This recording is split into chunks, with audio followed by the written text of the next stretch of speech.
So I'm back. Can you hear me? Can you hear me? I think I have a bit of each on my network. Can you hear me? Yes, I can hear you, ma. Oh, thank you very much. Thank you so much. Okay, thank you for waiting. Okay, so let me move on. So I said we have to build a growth mindset. A growth mindset, one way to build it is to believe that your effort really matters. What you put into daily life really matters. What you do part-time really matters. So irrespective of what anybody is saying to you, you know that your effort on daily basis, it's not talking about you now.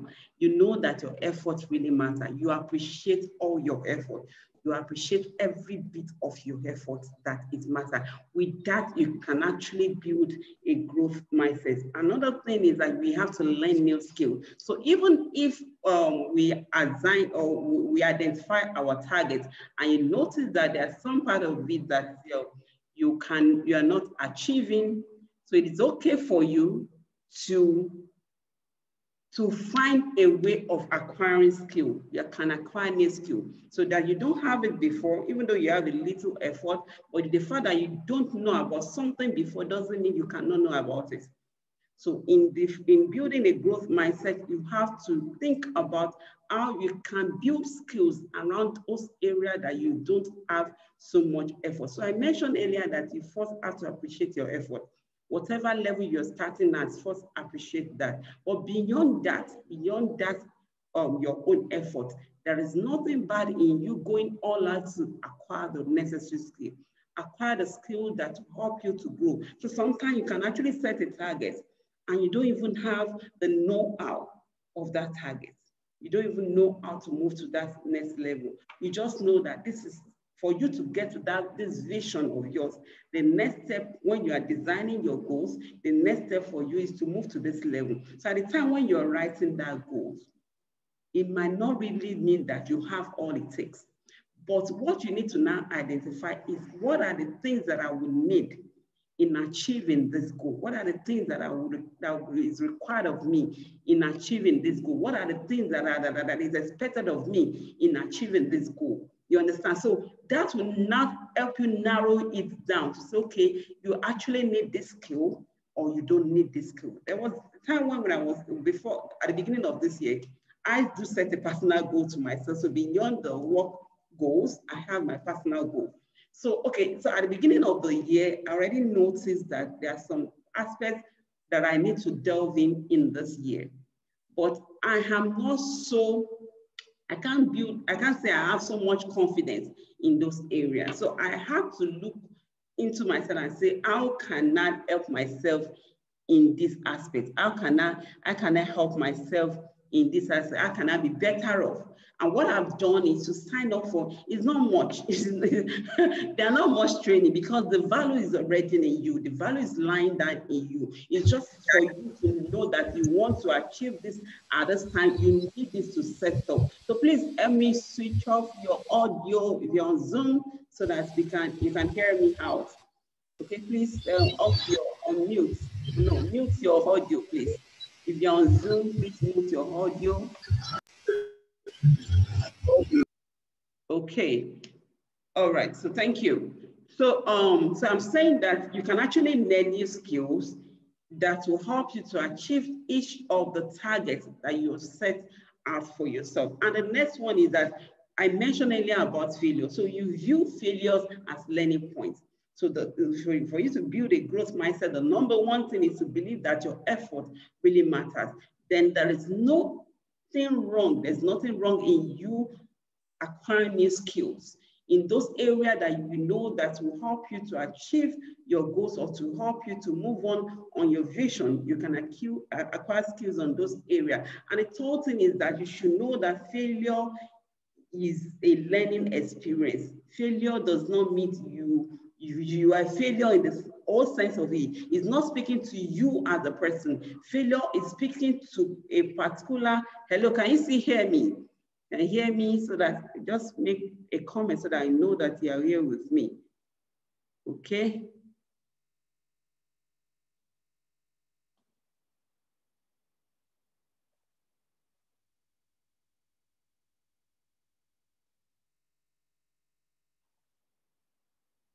Okay. Okay, thank you very much, Justina.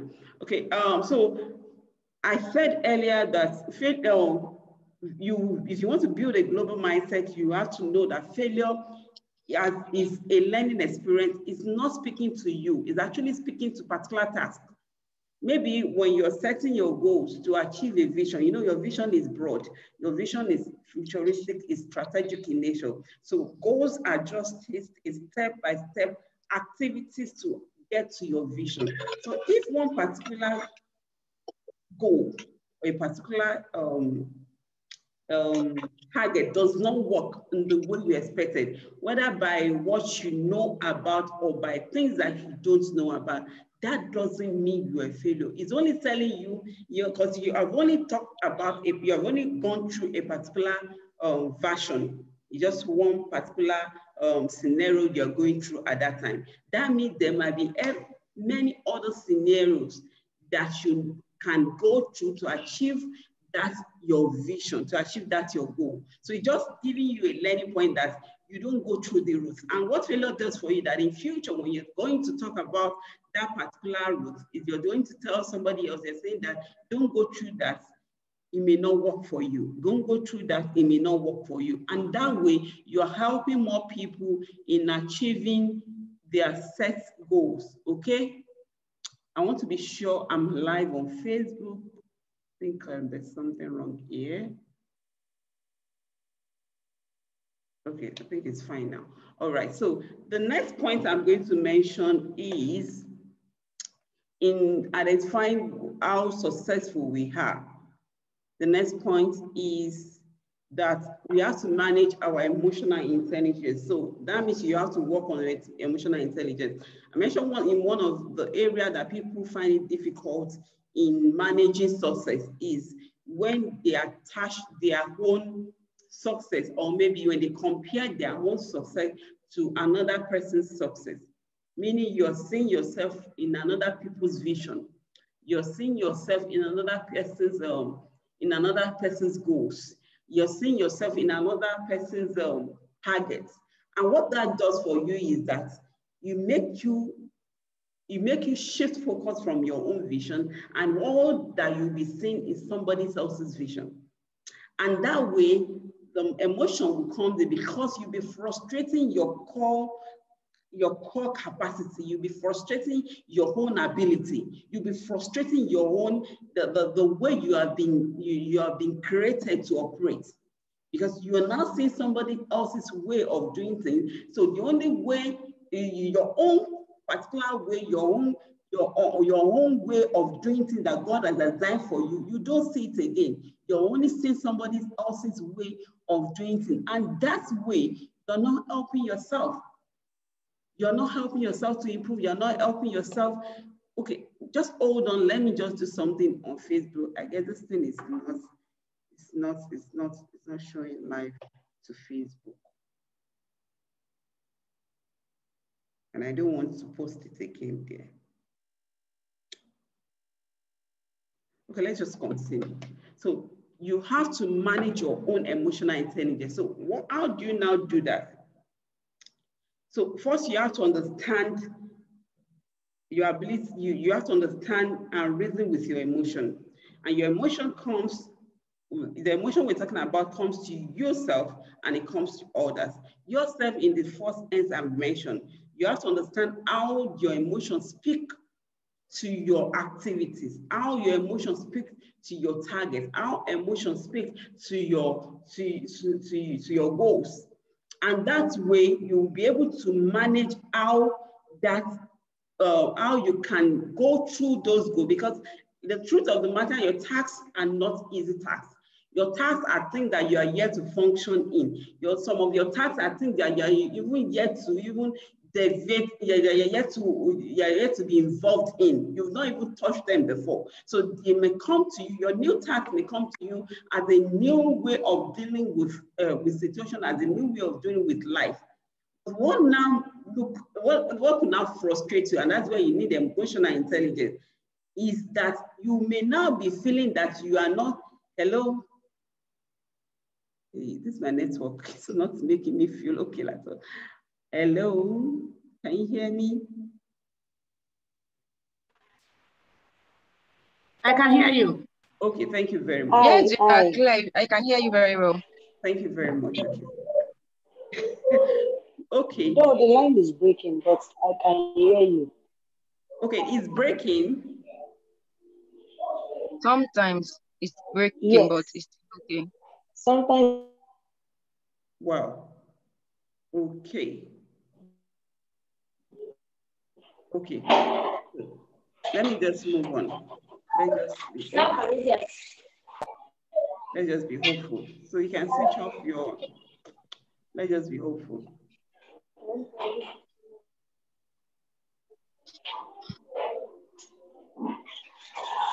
Okay, so I was saying that you have to manage your emotional intelligence very well, because it could mean that your emotional intelligence could have a way of impacting the success you expected on your targets or your goals.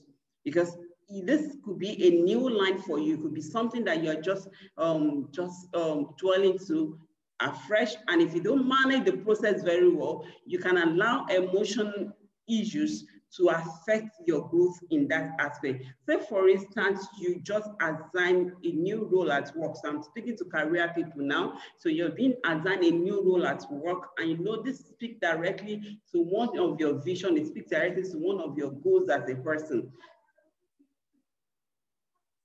So you know it's so sorry. So it's actually speaking to one of your goals as a person. But you know, because it's a new aspect for you, it's a new line for you, it's something that's just been assigned to you. There might be situations that could arise that you did not perform very well, or you're not at first doing it the way expected. If you are not careful, you might get frustrated on that work, that you will now miss out on the goals that you expected, on the result that you expected. So in order not to get yourself into that mess, it is better to manage your emotional intelligence in a life, in a successful life journey. So irrespective of what your goals are, irrespective of the tasks are, try to bring in emotional intelligence into play. And I said emotional intelligence in this aspect should speak to you as a person and to others. So you're not only managing yourself, you're also managing the attitude that others could play why you want to achieve your target. So because a customer said a particular comment about your product doesn't mean that your product will not sell. But if you align yourself to what the customer said, for instance, as a business person, and said, oh, nobody really loved my product, you know, you can actually stagnate yourself in one place. You can actually put yourself in one place that you won't end up enjoying the benefits of the growth you expected. But if you manage that emotion at that time, and you find a way of communicating to your customer, and also trying to manage the fact that that communication doesn't extend beyond that to other customers. That way you can see yourself managing your business well and still achieving your goals. I hope I'm clear. Okay, so the next thing I'm going to mention is that we have to pay attention to our emotion. We have to manage our emotion and then listen to others. One of the ways you can manage emotion is to listen to others. So when you're communicating with people, when you're dealing with people, you're not just listening to the verbal communication aspect alone. You're also looking at other non-verbal aspects of such communication. So that at the end of the day, you're not limiting the perception of people concerning you to what you hear alone. What does the environment speak about? What does it speak about? Even though you're trying to manage your own self, you have to manage your environment. Because the reason is that if some environment is not healthy for you, you have the capability to live such environment. And when I mean live, I'm not saying physical living now. I'm saying there are ways that which you can transcend, or you can change your environment to be in line with your vision. So I keep mentioning vision. So it all just points to the fact that your vision must be clear to you at all times, because every other thing is going to speak through your vision. It must speak to your vision, basically. So if your environment is not speaking to what your vision looks like, you can change it. And changing it is, you're using your own terms.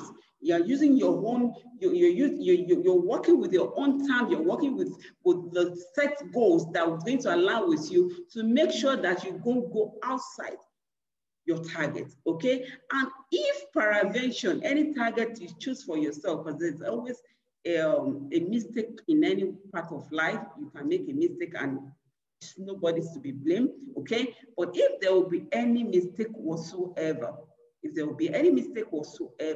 you are not also shooting yourself in the leg by saying, okay, this is all that I want to, this is all that I'm saying, this is the end of it.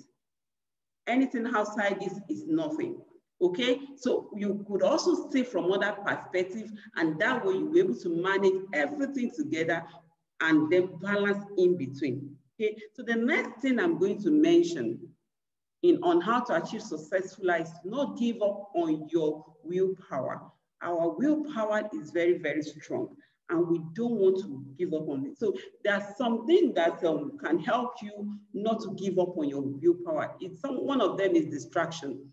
And by distraction here, I mean that in case there's something that is really threatening your willpower, you can get that thing distracted so that you can move on with life. Sometimes you can create, you may not just, it's not that you want to be happy or you want to throw up a get-together and all that, but you know that this thing is distracting, it's going to be an issue for you. You distract it so that you can move on. So distraction is one of the ways to make sure that you are standing on your willpower. You distract it. There are a lot of ways to distract. If you want to know how to distract it, let me know. Okay. So, but there are a lot of ways to distract a lot of situations around us. So that sometimes the distraction can be, okay, you're thinking too much about something, you're positioning something to be too much, because whatever we position our mind on has a way of impacting on our life, has a way of disturbing us.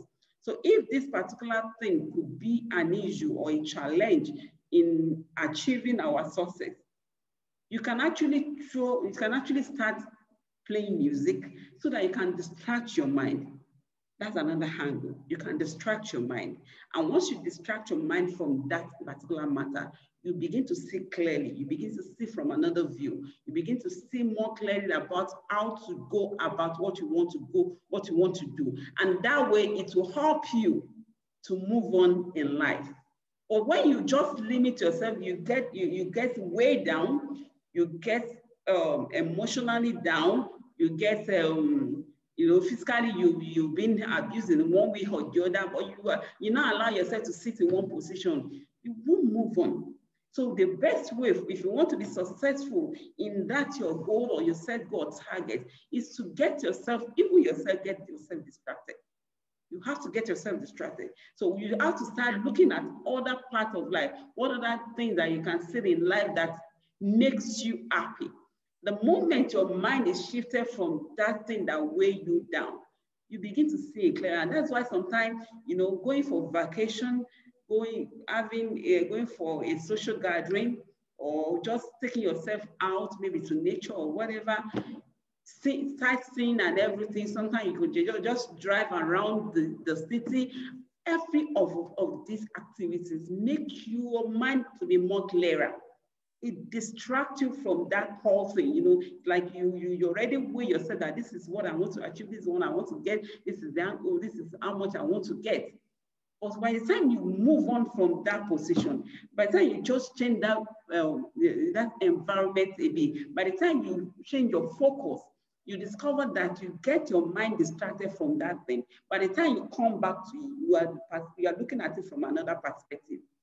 And that way you will be able to see and deal with your task more appropriately. You'll be able to deal with it more appropriately, okay? So another thing is that you have to practice. It is very difficult to practice willpower. Willpower is like, I have a strong will that this is who I am. This is what God called me to be. It's very difficult for some people to master strong will, but you can practice over time. It's just like putting your mind on, fixing your mind on something and say, until I achieve this, until I get this done, until I get this done. Over time, when you practice over and over again, it becomes easy for you when you set your mind on something. And you notice our mind has a way of connecting with the spiritual realm.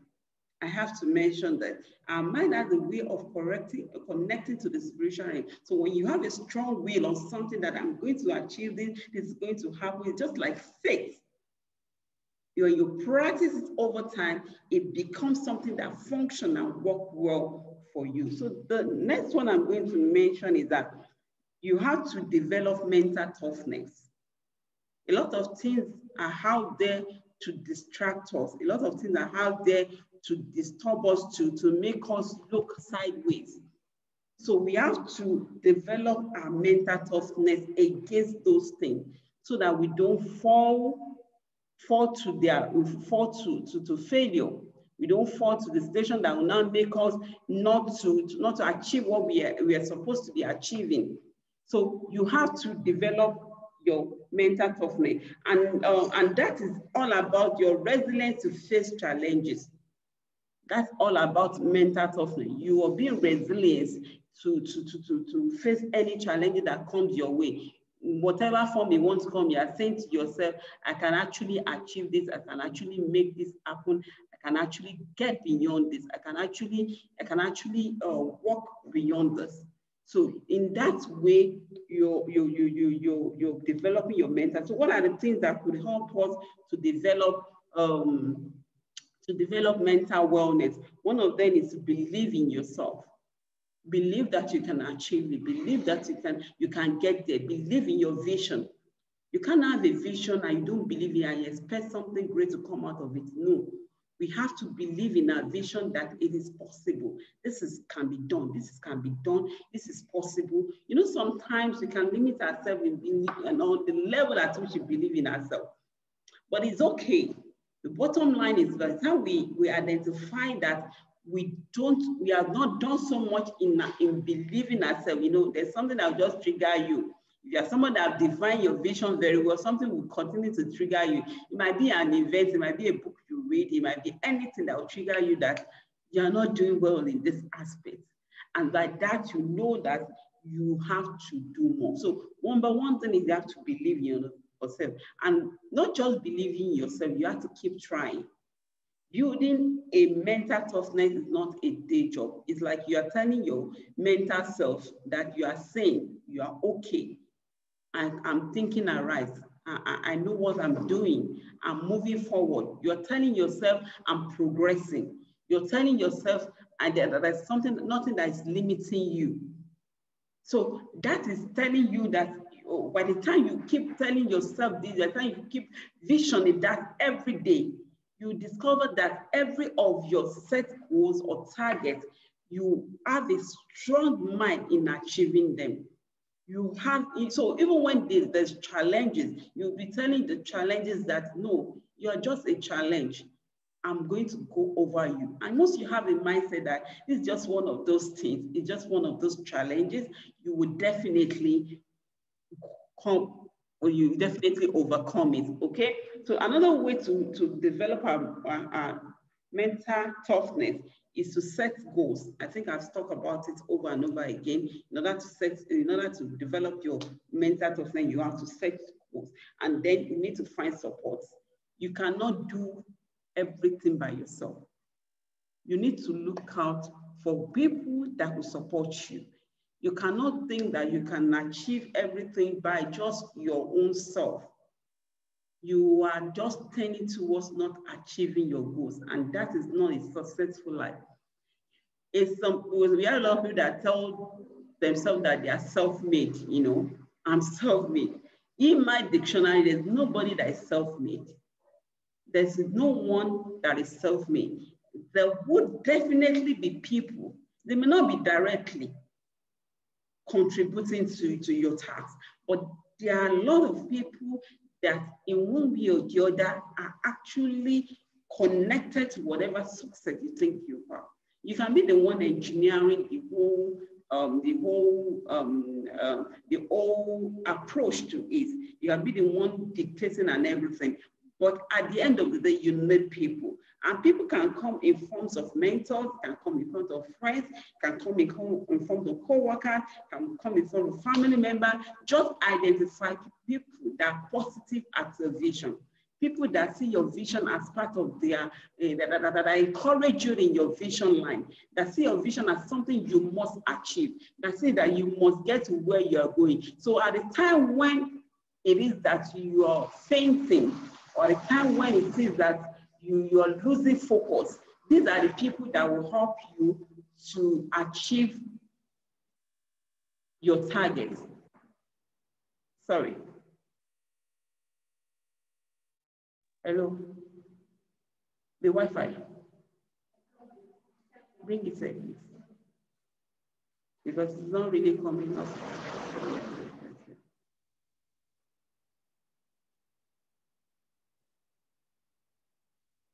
Okay. Okay, so let me continue. So I said the other time that you need support from people. So I said in my dictionary, there's no way you can say you are successful without people. You can actually get people to support you in so many ways. So I usually make one example that even at your company place, the least person there that you are perceived to be least are helping the success, the company to be successful. Talk of the cleaner, talk of the driver, talk of everyone, even in your own house, your support, your maid, your stewards, they are supportive system for you to get your other work done. So even though you have delegated works to people, that doesn't mean you don't need them. You cannot do it all by yourself. So to be successful in life, you have to learn how to find support. So finding support doesn't mean that you are nobody or you don't have that power to achieve your goal or you're weak. Yes, that's the word I've been looking for. Finding support doesn't mean you're weak. It's actually saying that you are being strong enough to say that you know what resources you need part-time to achieve whatever it is that you want to achieve part-time. So you know this is my goal, this is my task, and you can actually assign it to people that need to support you in doing that. So I think I have one thing to mention. So the last thing I'm going to mention on how to achieve successful life is that you let your motivation come from within. You allow your motivation come from within. It's not like, in this angle, it's not like you are, of course, other people can challenge you, but in this sense, number one thing is for you to first challenge yourself. So even though you are the one setting your goals, you're the one setting your target, does not mean that it should be a ship target or it should be a ship goal. It must be like you, because when you set a target for yourself, you're challenging yourself, and when you achieve such, you have the strength from within. You have this joy that comes from within that, oh, I've achieved this, I've done this, I've been able to get this done, I've been able to get that done. So you have to boost your inner motivation by first challenging yourself. Okay, so either also if you set the target this year to be this level, the following year you can go a bit up.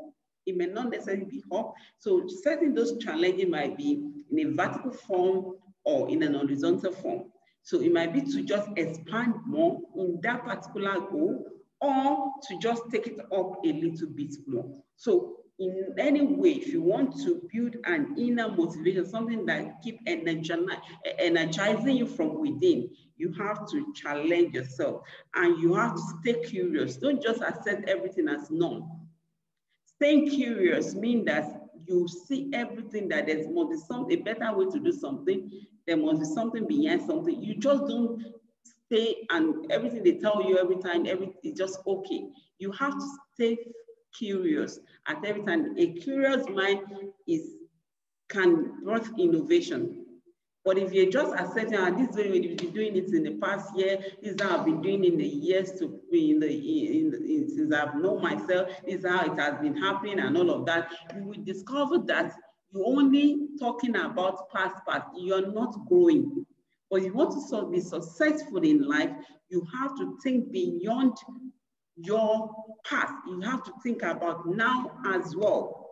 Okay, you have to think about now as well. Please, let's switch off our video so that we can hear me. Just me alone. Thank you very much. Okay, so you have to stay curious. And the last, another point in order to boost your intrinsic motivation is to take control, be active, take control of yourself, take control of the activities around you, be focused, take control of things that that define you, take charge. Don't let everything to pass like that without having your input. Control can be in form of contribution. Control can be in form of, okay, I'm supporting this vision. Control can be in form of, I'm adding my voice to this.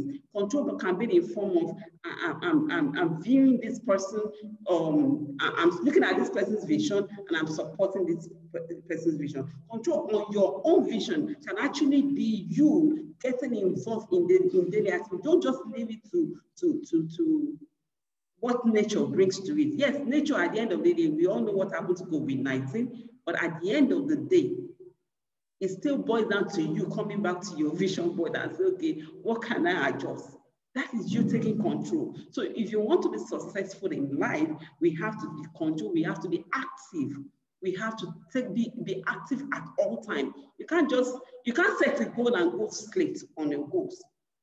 So if you set a goal, because a lot of this happened mostly at the beginning of the year, people set the goals for the next year, they set this one, they set that one, resolution and the rest of it.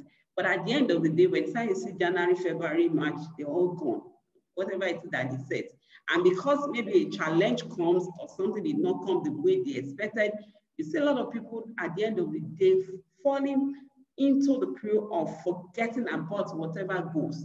And remember, you are not just setting any goals. You're not just setting any targets. You're setting goals and targets that align into your overall vision. And so that's where it puts you on the toes and help you to achieve what you have to achieve per time. And the last thing I'm going to talk on how to boost your internal motivation is not to fear competition. Don't fear competition.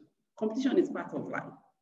Especially for those people that are in business, you will have a lot of people that are doing almost the same thing as yours. So what will now make you to be different? That's where control comes in, is setting out what can differentiate your own business from others. So when you're talking with confidence that this is what I do, this is the value I'm bringing on board for you. This is the exceptional thing I'm going to be doing for you. This is me different. So you can see all I've mentioned around the activities that help you to achieve successful life. It's not about another person, it's about you. So focus on yourself. Focus on you, focus on your growth, focus on everything that has to do with you. So that at the end of the day, you bring to yourself the growth you expect. Okay, so I'll move on quickly to what is work-life balance. So I'm going to share a screen for us. So I'm going to share a screen quickly.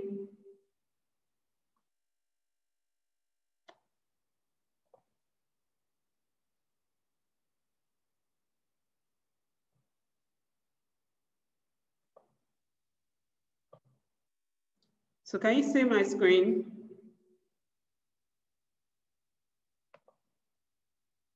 Okay, so what is work-life balance? Work-life balance is you as a person and how you now prioritize your time at work and your personal life. So it is first you, but how you now measure, but everything must balance. Your time at work, your time as personal life, everything must balance. Okay, but it's now talking to how you manage both, such that to you I keep mentioning you, to you, because what is work-life balance to one person might not be work-life balance to another person. And I'm going to take us through a study by Forbes.com on how generation actually relates to work-life balance. And then I'm going to round it up back to where I started from, okay? So one aspect of their study is that we have a generation called baby boomer. So this baby boomer generation was exposed to a lot of hardship at a very young age. These are people from the 1945 and 1960. You all know our daddies and mommies. Yes, these people were exposed to a lot of hardship at a very young age, and they make it difficult for them to enjoy the decent life. So making a decent was no small task for this level of people. So in their mindset, the only way they can get the decent life they want to get is from their work. So that's why they valued their work more than their personal life. So most of these people at this age, they say work, work, work. And if you look at the organization today, a lot of people around this age actually focus more on work at company. You know, they focus more on work. So that's why when we were growing up, they made us to understand that when you finish university, then you go and get employed in one organization and you continue your life. So that to them is a successful life. That is to them, that is when you can only be successful. When you finish from school, you get an employment in an organization and then you start working. Then if you are not doing all of that, you are not successful. And in those days too, you can remember, if it's not accounting, if it's not lawyer, if it's not doctor, if it's not all those kind of visible profession, they do not reckon as being successful. But you all know that the story has changed now. Things have changed now. But in those periods, what they define as work-life balance will be different from what you see as work-life balance. So, because many of these are currently, this set of people are currently in very senior cadre, they see work as their life.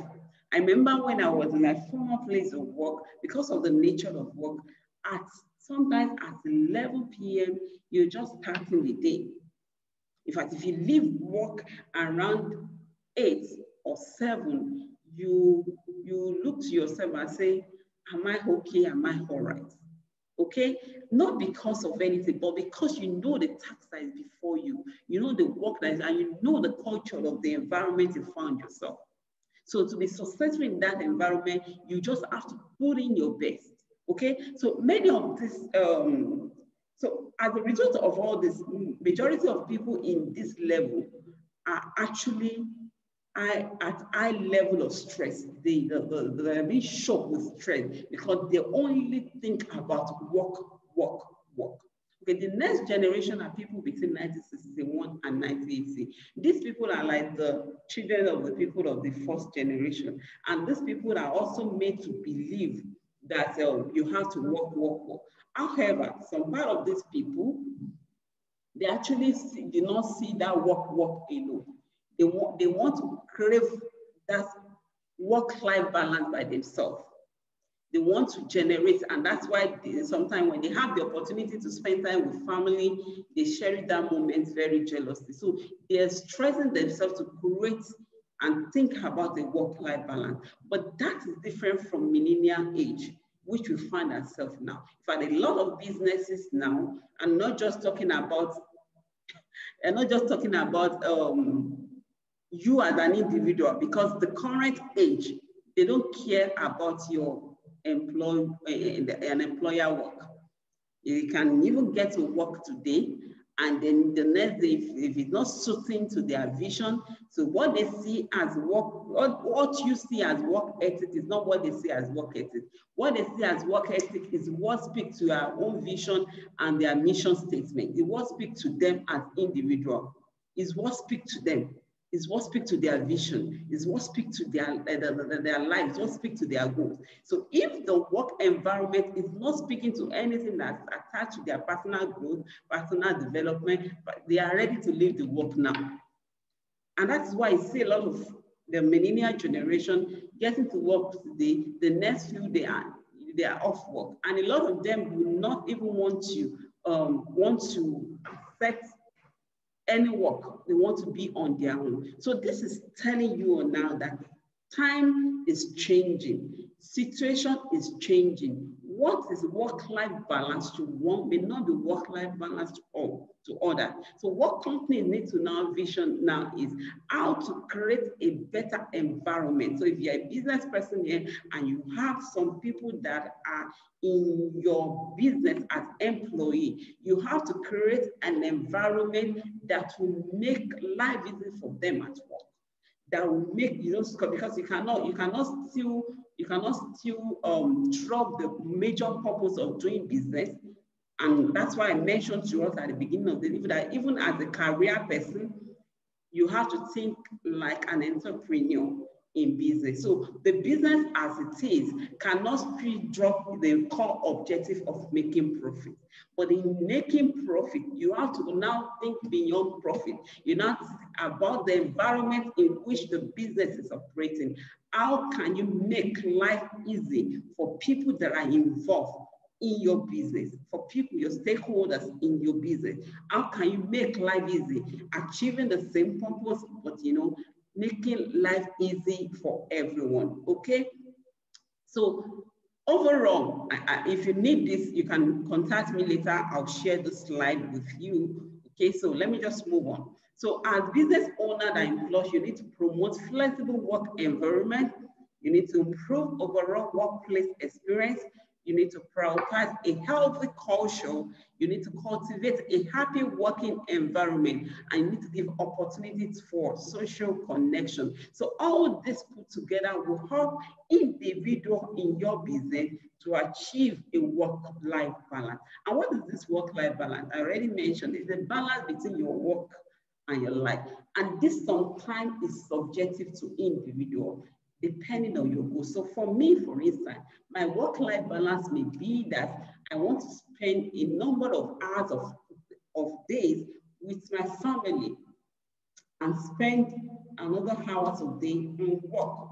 How I now manage, because some company that does maybe remote work and all of that, actually even before COVID, there are a lot of other companies that give access for remote working and all. What they do is that they give you an hours to work, where there's a control as to check whether you're actually working or not. And then beyond work, then you can spend the other hours. So that way you feel confident in doing your work, but you actually create that work-life balance for yourself. If you know that, so before you even take on any job, you sure you understand what your personal vision is. I'm going to mention that later. I'm going to set, before you even take on any job, you need to understand, and that's things coming back to you as an individual. What does this business align with you? So it's not just because you finish university and you want to find yourself doing one work. You now subject yourself to any business environment. It can actually demoralize and kill your vision. So it is important that to maintain a work-life balance, you understand first what your visions are, and then let the work that you are going to be doing align to that. I'm still going somewhere, so let's just continue to. So as individuals, we've talked about something. I already started talking to that level now, that you also need a work-life balance. You also need a work-life balance. So how do you now achieve a work-life balance? You need to consider a working environment that speaks to your kind of vision.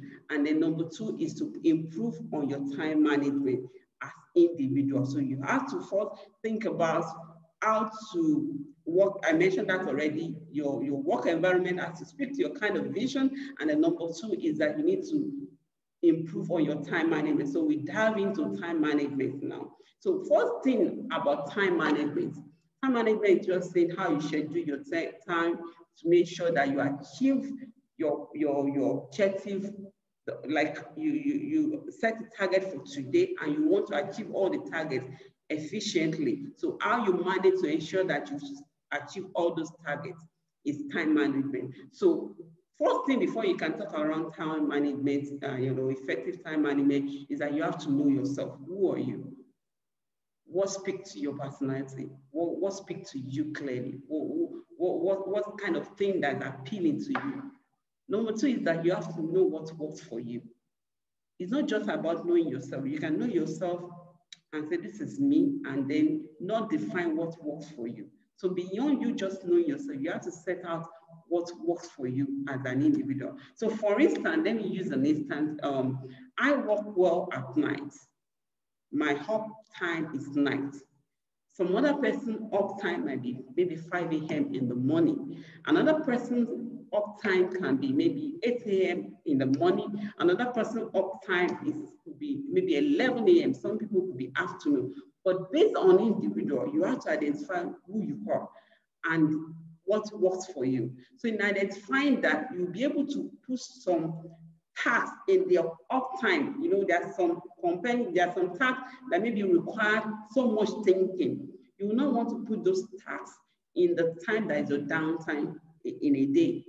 You want to put it at a time when you are the best of yourself. So you have to understand so that you don't weigh yourself down. That somebody is spending night doesn't mean you must spend night to do your own. And that's why you need to understand yourself. That's why I keep hammering that it has to be you. It's not about somebody else.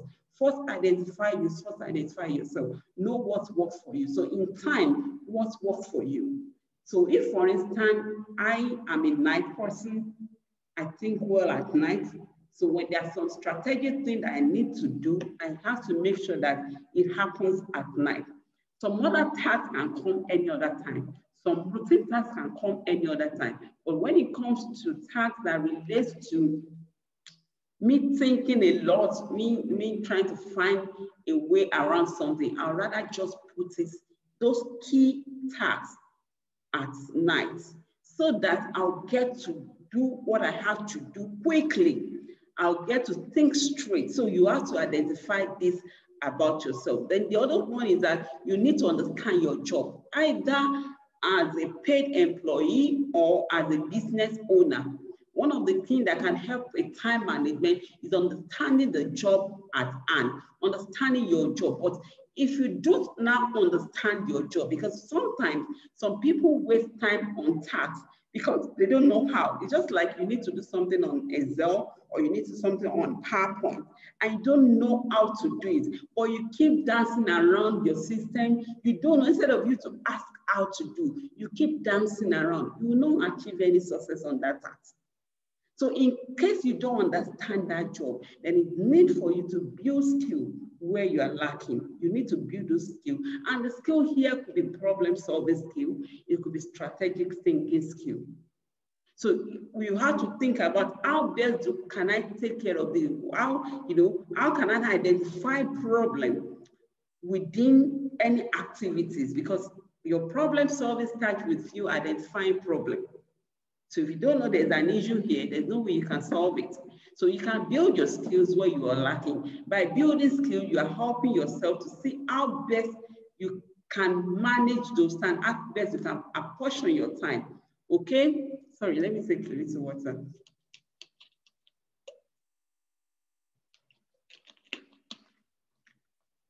So another way to manage time is to teach others. Whatever it is that you think that you know is a process, though, and that's why I'm taking us through this process. You have to transfer it to use others. It can be to your colleagues, either as peer level or as junior, or sometimes to your superior. Or it can actually be to your employees or to your domestic help. What you'll be doing by teaching others is that you are creating another alternative for yourself. In the situation where things do not appear to you or situation did not come to you as expected, you have alternatives. And I know a lot of people do shy away from this because they feel that when I transfer this knowledge, I'm no more an expert in that field. Hello, There are a lot of people that have that have skills, that have that has a capacity in what you're doing. They know about it, they are there. So you know it doesn't mean you are the only one. It is only fortunate that in that environment you find yourself, maybe you are the only one. But if you don't transfer the knowledge, what you will discover that you'll be the only one doing one thing at all times. And there's no way at some point you get overwhelmed, you'll be able to grow because you keep going around the circle. So you can engage an employee instead of you transferring knowledge. It may not be your key strategic knowledge or some routine knowledge. Transfer it to the person so that you not be killing yourself. You are a boss somewhere, but you feel that, okay, if I take ownership of this old task and somebody else do not know, then you see this transferring knowledge is one of the things that has been helping me. Even from the days of when I was in Zenith Bank as a core member. At that period, I remember they employing new staff. I was a core member, but some of the tasks I'm doing, I think that at the first level also does. So when they employed this person in, anybody they employed at the time I was there, I tried to quickly put the person through what I have been doing. Why? Because I don't want to be the only one doing it. But if I felt that, oh, I want to remain relevant, you know, nobody should disturb me. I want to remain relevant. At the end of the day, I keep doing the work. The longer it is for those people to catch up, the longer I'll keep stressing myself. And then I'll pressurize my mental being. I'll disturb myself. I'll put myself in a lot of pressure that nobody puts me in. So what I usually fall to is that I transfer some of the knowledge to people so that when they now drop a task to me, I have several people to also share this task, and that takes us to the next step. You have to delegate where necessary. Don't put everything on yourself, delegate. If you really want growth as business owner, you cannot be running your business as just one person alone. It will not grow. What you call growth can actually transcend beyond that. So if you really want to, if you look at companies that does a lot, what is making them is because they're able to increase their capacity, they're able to, you know, so the per cost item of whatever it is that maybe if it's a production company that they are producing is limited because a lot of hand is working and they are producing at mass. And at the end of the day, the bottom line is increasing. But you have to just be careful that when you are building beyond the level you are now, you did enough feasibility study, enough financial planning to be sure that the next thing that you are stepping into is actually viable, okay? But you cannot grow by standing alone as one-man business. It's not going to work. It's only you. Everything is on. If they want to see the CEO, is you. If you want to see the production manager, it is you. If you want to see the sales manager, it is you. If you want to see this one, it is you. You will not grow. You will not move. So for you to grow, you have to actually go beyond the level you are operating now. And one of the ways to do that is to delegate where necessary. The next point in time management is be systematic. For example, you have to manage your approach to work. A lot of people make this mistake, especially for those of you that are in paid employment. You can open 100 pages at the same time. It doesn't work because you keep confusing yourself. So if you want to manage your time very well, you have to look at the time you dedicate your work. And that is the place where I'm still going to mention that where your to-do list matter. You don't go out each day without having a to-do list. Personally, the day is gone without a to-do list. I'll just be floating around. But if you want to achieve more on a day, if you want to manage your time very well, if you want to be more focused, you have to be systematic. Plan your days. Those targets you already defined them. Break it down to daily. So when you're going, okay, this is where I stopped yesterday. This is what I want to do now. I have this meeting. I need to do this. Write them down. And then when you're writing down, you put a time to it. So when you're dealing with one, you don't think about the others. So that's where we want to think we are multitasking. You open different pages at the same time, thinking you can work on all at the same time. You get distracted, and at the end of the day, your time will just be wasted on a lot of things. It's one area that we all need to keep building ourselves on. When you're working on something, finish, then move. This multitasking thing, yes, is a wonderful thing, but there's a strategic around it. So you cannot be doing two things at the same time. I think you can think around. It's not going to work. So it is better you delegate, you are systematic. Don't open several pages at the same time. Don't do several things at the same time. Finish one before proceeding to another. That is the case of maybe you are at the working place, you are using laptop. So depending on how you target, and you can ask me this question, that let me say your boss now say that you have to do this also. What you need to now do is that maybe a job flow to you that is not, that you don't know whether you should go on with this work or not. You have to check, you go back to your schedule. Of this schedule, which one is priority? Which one is very, very like you must do now? Because there are some tasks that should not even enter your to-do list because they are very urgent. Okay, and that takes me to the next aspect, that you have to master the art of scheduling. Plan ahead, plan your days ahead, set the time. Okay, so if the work is being flowed to you, that is not part of what you have set for that day, you have the opportunity, and that's where the confidence comes from. That's where knowing yourself comes from. If you speak confidently and logically with your boss, he will reason with you. But when you said, I cannot do, you understand? Nobody wants to take on that. But if you're an employee that is paid employment and you're here listening to me, there's a way to manage it. So once you set your plan for each day and there's something flows to you, you can actually negotiate the time of finishing. So by the time the boss or whoever is flowing that work to you, tell you the essence of that work. You yourself will be able to say, okay, which one is now important or not, depending on what you're already written down. And that way you can adjust your plan or your schedule. So also you have to master prioritization. You have to master the skill of prioritizing. What should come first? What should come next? Not everything that is important that are urgent. And not everything that appears urgent are very important. So you have to prioritize from all tasks from the angle of important and urgent to be able to know which one you have to take care of. And if necessary, you have to take out non-essential tasks. There are some tasks that are just there to waste your time. So by the time you do the necessary plan, you know which tasks you should not even bother yourself about. You should know what kind of tasks you should not even disturb yourself about.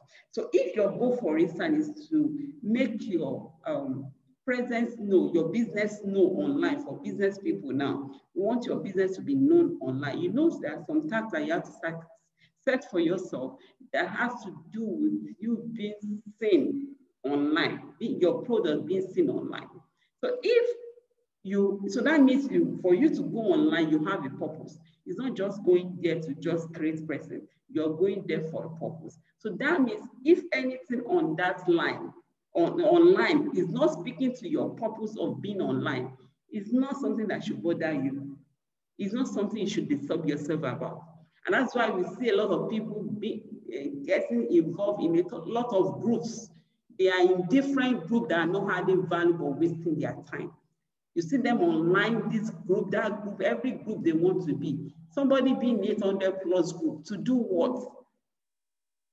So you have to identify your purpose of being online. So that will help you to also channel your movement. So there are some things that even if it's sponsored to your page, you flow through it, you allow it to go. You won't even waste your time on it. It won't even bother you whether you are safe. But when you don't have a purpose, everything that pops to your face, you want to see it. Every information that pops, you want to see it. That will not help us to achieve and effective time management. So here are a list of the most important time management skills that you need to take care. You can take note of them. I mentioned prioritization, I mentioned delegation, I mentioned the skill of decision making, I mentioned the goal setting skill, the multitasking. And multitasking in this sense is not just multitasking, putting your hand on too much of things that will now make everything irrelevant. You need to manage multitasking itself. The skill of problem solving, strategic thinking, and scheduling. Okay, so that's about time management. So if you have any question on what I mentioned so far, you can please drop on the comment section while I move on. So I'll come back and deal with that. Okay, so the next thing I'm going to mention to you is personal vision to this. Can you see my screen? Can you see my screen? Okay, so personal vision too. A personal mission statement is something that speaks directly to you as an individual. So we all need to define what our personal mission statement is.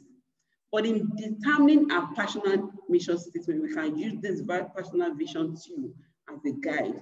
So there's a question you need to ask for yourself, because even if you want to sign up on any mentoring program today, one of the things your mentor will want to know is what your personal mission statements are. It's telling you this is who you are. That is why this essence of your existence. Okay, so to get this done, you may need to use this tool they are just questions to make you narrow down what your interests are, what your purpose of existence are. So first thing is that, what are the things that you really enjoy doing? What are those things that you really enjoy doing? You may have to itemize some of the things you enjoy doing, then mark out the major one. Okay, so in their level of priority. Another thing is that what brings you happiness or joy? You may enjoy doing something, but that thing may not give you joy. So you need to narrow it down to what also brings you, in those things that you enjoy doing, what are the things that give you happiness or joy? Then you also need to ask yourself, what are the 2 best moments of your past weeks?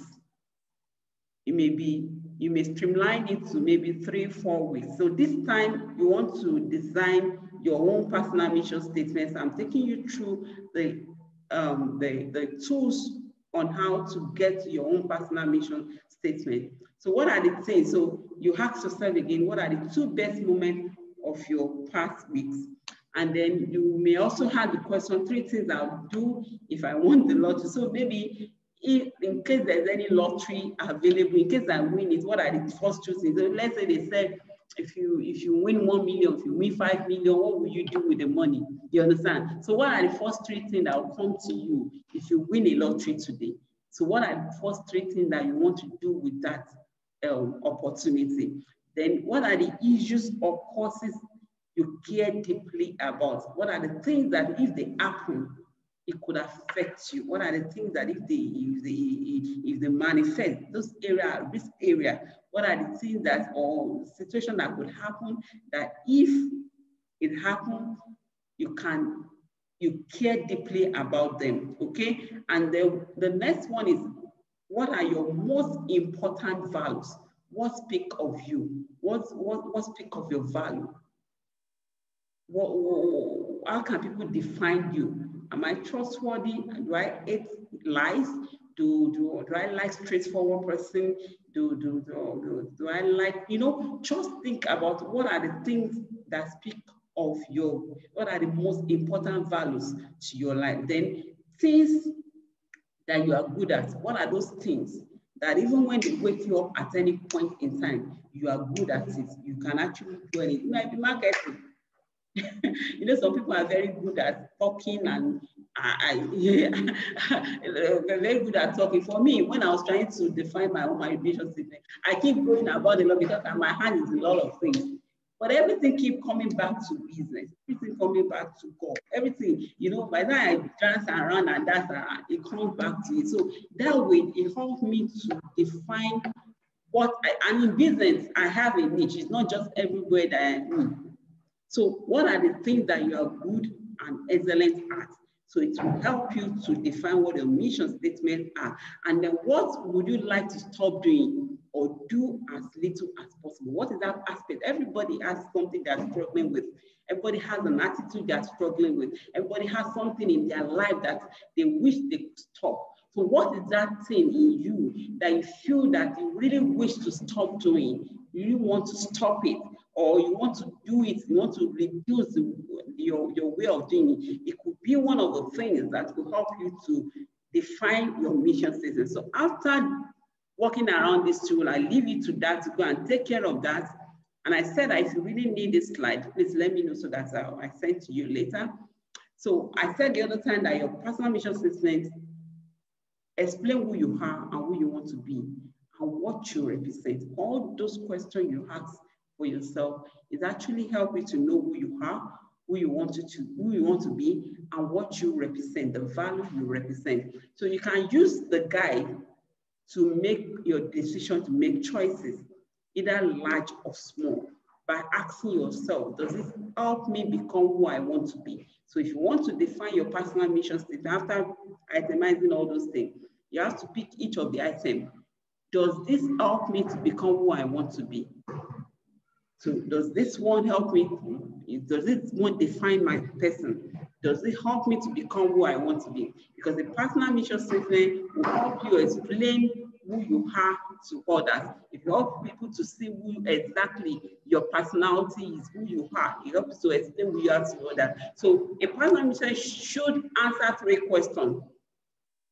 What is my life about? That is, what is my life purpose? You should say, what do I stand for? Those are your values. Then you should say, what accomplishment am I working towards that will help me fulfill my life? That is purpose in a manner consistent with your value. So it should answer these 3 questions. So at the end of the day, once any of those things that you pick eventually answer these 3 questions, you now need to clarify that. So your first thing is to clarify your personal purpose and value using that vision tool.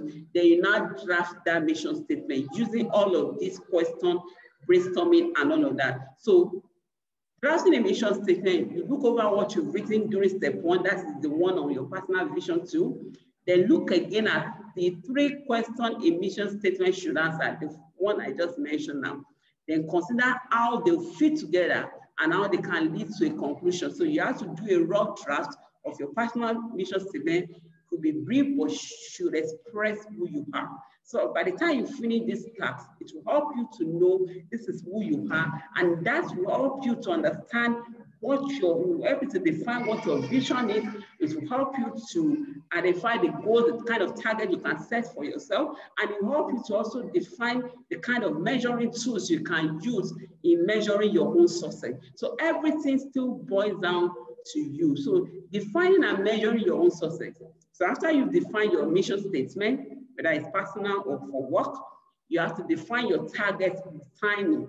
Then you have to carry all your team along. So your team in this aspect could be your team at work and your team at home. So if you're married, for instance, your wife or your husband should know what your mission statement is all about.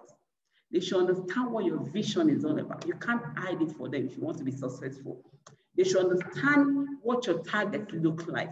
You should carry them along how you are moving so that that kind of feedback will help them to even get involved. You remember I mentioned to you that you need people to achieve whatever it is that you want to achieve in life. So by the time you carry all of those people along, it will help you to even achieve that target of yours and be successful as it. So your success can only be measured based on your progress in the content of these things that we have mentioned. So it's not about anybody, it is about you. So, and you will discover growth with a seemingly lesser pressure if you work on yourself instead of working on other people's goals. So I said the other time that I'm going to talk about parent because you mentioned it in the topic. So you are a successful parent or individual when your vision is clear and your family can understand it.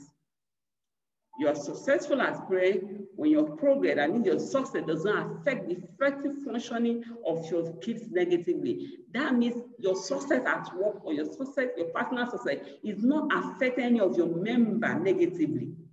In fact, it's like you are contributing and aligned with one another. It's like you are influencing them to grow in line they should go. So when this happens, then you know that you are successful as parent.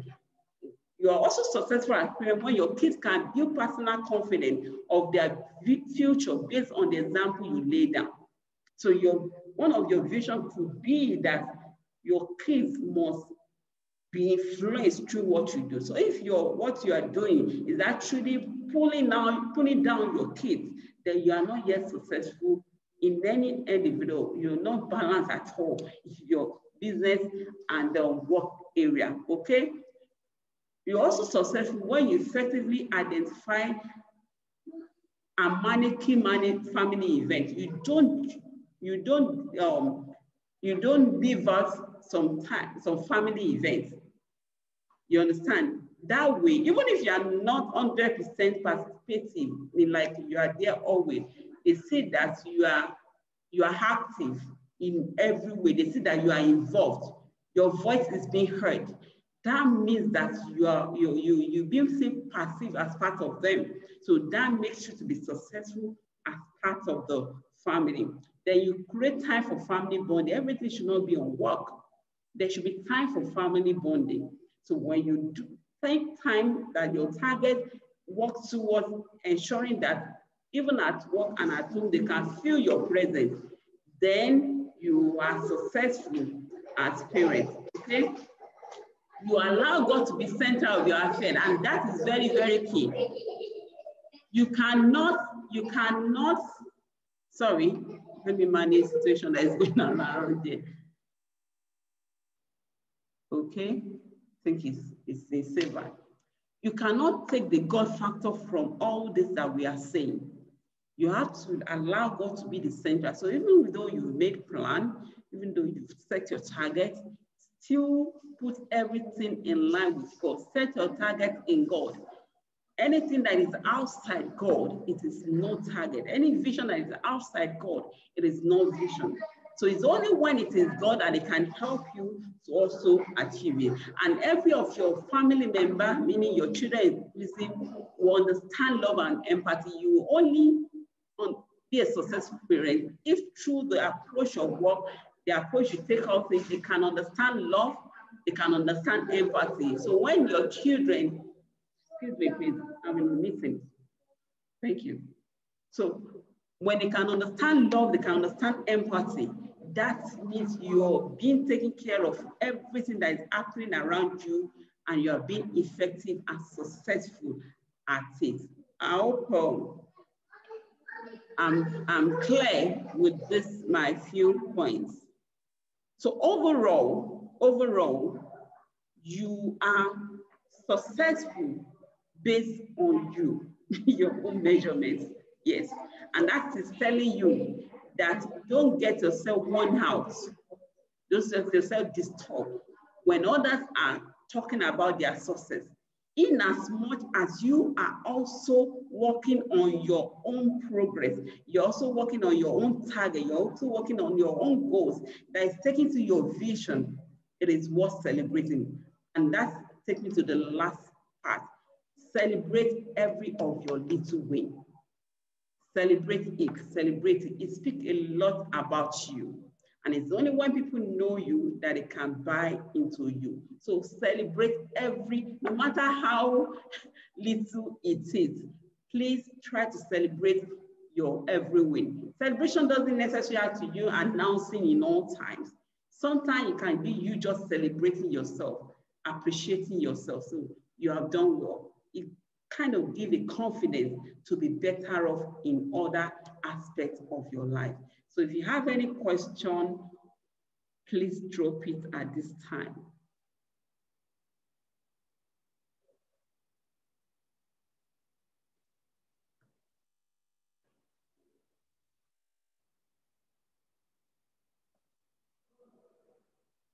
If you have any question, please drop it at this time.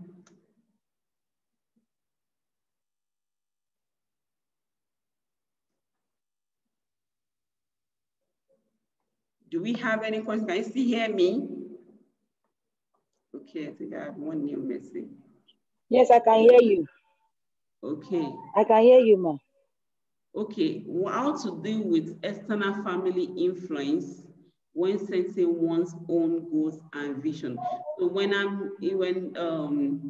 I hear external family influence, is it talking about your extended family or your immediate family? Extended family. Okay, yes, extended family. See, you see that I keep talking about you. I keep talking about yourself. Because at the end of the day, you end up not achieving any goals. You end up not achieving anything if you allow a lot of things to interfere to your personal growth. Because at the end of the day, what it means is that you already know what your vision needed. You already know where you are going. Just hold on. No movement. No. Hello, who is that? Please, let me just speak to this person. All right, so, okay, at the end of the day, you cannot fit into everybody's vision. It is not going to work. You cannot align everybody's vision to your vision. It may not work. So what is important is you. Okay, let's just mute the person from here.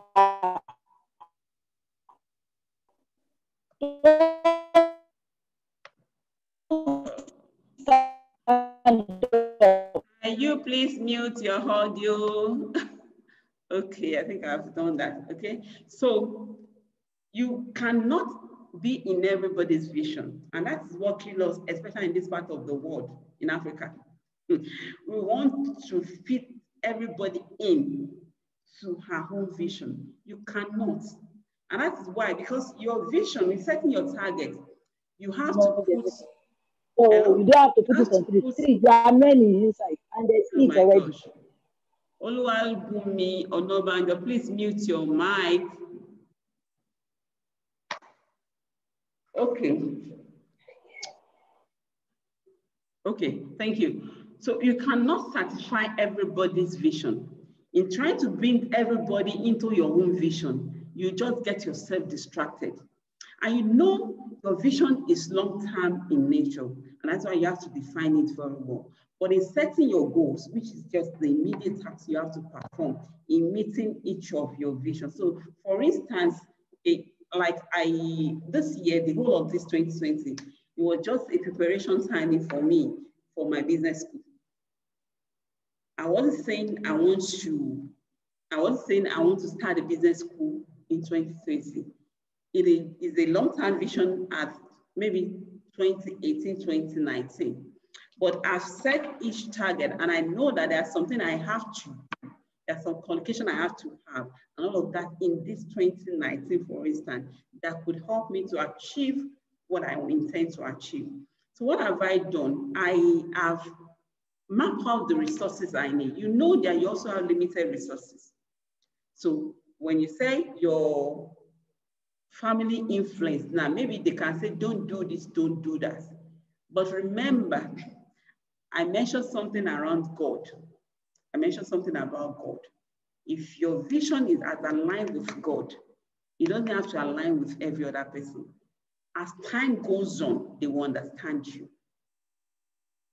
As you move on in your vision, except if your vision is even a very high risk to the society, or is something that could destroy a nation or could destroy the name of your family, so to speak. But if it's something that, you know, there are a lot of people that maybe their parents want them to do a particular, to study a particular work, discipline in school, whereas their vision is speaking to something else. These people, a lot of them go achieve what their parents want them to achieve, but they still boil down to what they want. At the end of the day, the same parent that said you cannot do this, are same one that are hailing them and say you are doing well. Before now, Football is not something that parents want their children to want to get involved in. They want to influence your life out of football. But in this time and age, in fact, some parents would deliberately sign up their children in the academy, whether the child will love football or not. They want to see how the guy will perform there.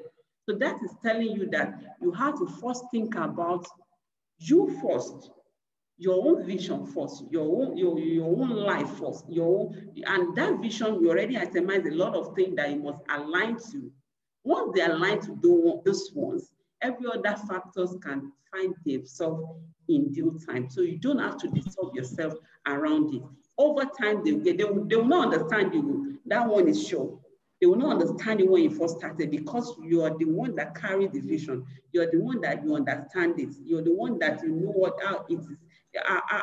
It's genuine to you. They may not understand you, and they don't have to understand you, because in trying to let everybody understand you when you first start out, when you want trying to achieve your vision, you get yourself distracted. Then emotional issue will come in, and then before you know, you just weigh yourself down, and you'll not be able to achieve it. So what you do is that you find a very diplomatic way. You find a very diplomatic way of ignoring them. Not ignoring. They will not see it as that you're ignoring them, but you find a very diplomatic way of going about what you have to do with it. But over time, I tell you, they will be the ones to even encourage you to move on. They'll come back and support you. That's it, except if it's not aligned to God. Okay, is there any other question? Please type it, let me know. Is there any other question?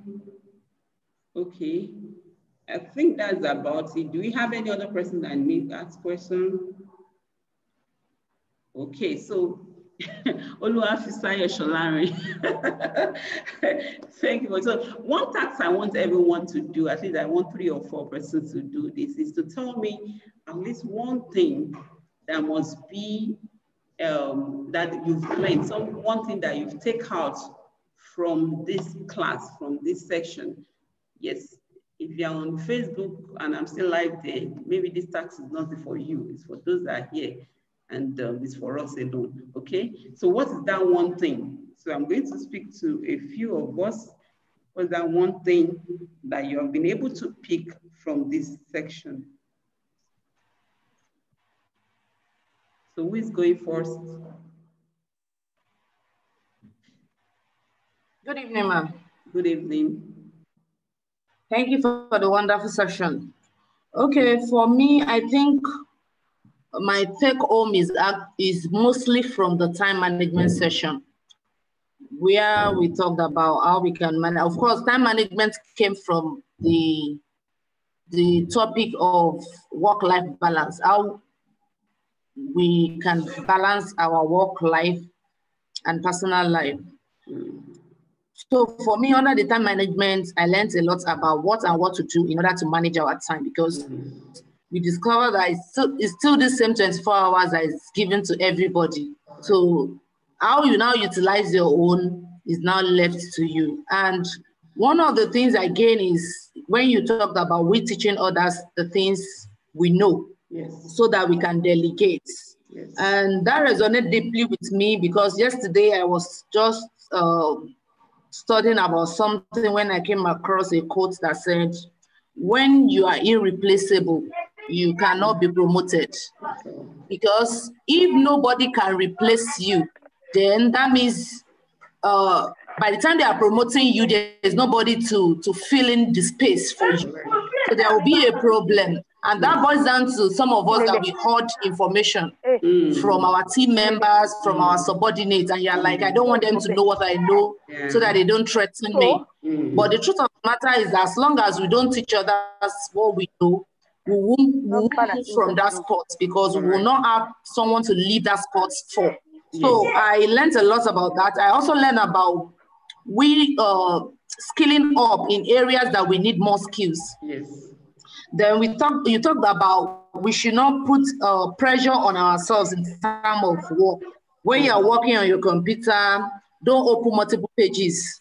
And you know, at the end of the day, you are just switching from one page to another. You cannot really account for that. This is what I have actually done today. If you are going to be doing two things, focus on those two things and get it done. You also talk about we having a schedule for our work. It helps us to achieve more. By the time you list out, okay, for today, these are the things I want to achieve. And as you're achieving them, you're ticking them off your list. So that one also helps us to. So I actually learned a lot. So I don't want to be going over everything I've said again. I would like to give others the opportunity to also say one or two things. Thank you very much, Ma. This is very enlightening. And I pray for more wisdom and knowledge. Amen. Thank you very much. Okay, so one other or two person should just mention one or two. Don't give me the list. Okay, Adiola. Actually, I have loved to start the whole session at the time, but I think it's the time difference factor. But I'm happy that I joined the session when I did, because I learned quite a lot. I was actually hoping that the speaker will stop talking because she's about to say everything. It's left for me to say, but it's a good everything now. I just said two. No, it's what anyway, I think what I learned, especially for a married person, is that you need to keep your spouse to understand your vision and the goal. Because if you actually want someone to promote you, motivate you, encourage you in that goal, that person needs to understand where your mindset is, what you are thinking about the future. Because whether you like it or not, or to a very large extent, that goal is going to affect them anyway. So, if they are not in line with that goal, or if they are not promoting that goal, then it's somehow derailed or slowed or delayed. So I learned that. And obviously, like me that work from home, because of the COVID factor, I have many screens. So I'm jumping from one task to the other, trying to multitask. I call it multitasking, but obviously, sometimes it's quite distracting because I might be in the middle of sending an email, then I'm jumping to do something else. So yeah, I learned that. So thank you for sharing. Thank you all. Thank you so much for staying this long with me. I so much appreciate. So I'm going to, this section is recorded. So if you want to see it all over again, there's an opportunity for you to see it all over again. I can share with you if you, for those that joined it, don't be bothered. You can always get to see it all over again. Just that if you have any question, it has to be outside this section. But I'm available to listen to all of our questions. Just for our information, I mentioned during my talk that I'll be starting a business school from next year, from January. Yes, so it's been already approved, and I hope by then there are some other of our courses that will be appealing to you to take on. So by the time you see this, by the time I'm promoting on Facebook, please do endeavor. I know you're going to get value from it. It's something that we keep going. The essence is to keep the business world and individual to achieve the growth expected. You know, there are a lot of times we ask questions that we don't even know what to ask. We have a lot of issues that we don't even know to talk to. But when we have that platform where we can speak to an individual, where we can share thoughts, we can share knowledge, it reduces the weight, and we can be much more effective and we can achieve the growth expected. So thank you again for joining me. I appreciate every one of you. Thank you so much. I hope that this section will continue next year. So because I call it a business and life growth hack series. So this is going, I already have a lot of topics to talk about, because when I made a post sometime in September, a lot of people mentioned a lot of topics and all that. And my intention is also to take care of this topic. So from next year, 2021, we're going to continue in this kind of seminar, and I believe it's going to be adding value. At some point, I may have to bring on some people to also educate us if it's something outside my niche. But as much as things that is within my niche, I'm available to also share value in those aspects. And I'll drop my emails and my contacts on Telegram group. So in case you want to get it through me, I will not close that group for a reason, because of future, so that I can get all that information. So if you are here and you're not on that Telegram group, I will advise that you're there, because I'll be dropping a lot of information there as regards our future event. Thank you so much for joining me tonight. I really appreciate every one of you. Thank you for making it a day with me. So till next year, I wish you Happy New Year in advance again. Happy New Year in advance to you too, ma'am. Happy New Year in advance to everyone. Thank you. Thank you. Happy New Year. Thank you. Bye. All right. Okay, thank you. Happy New Year in advance to you. Happy New Year in advance. All right. Oluwafisan Sholari, I don't hear your voice. Can you unmute so that I can hear? Hello, sister. Happy New Year in advance. I can't hear you clearly. All right. See you all. Bye.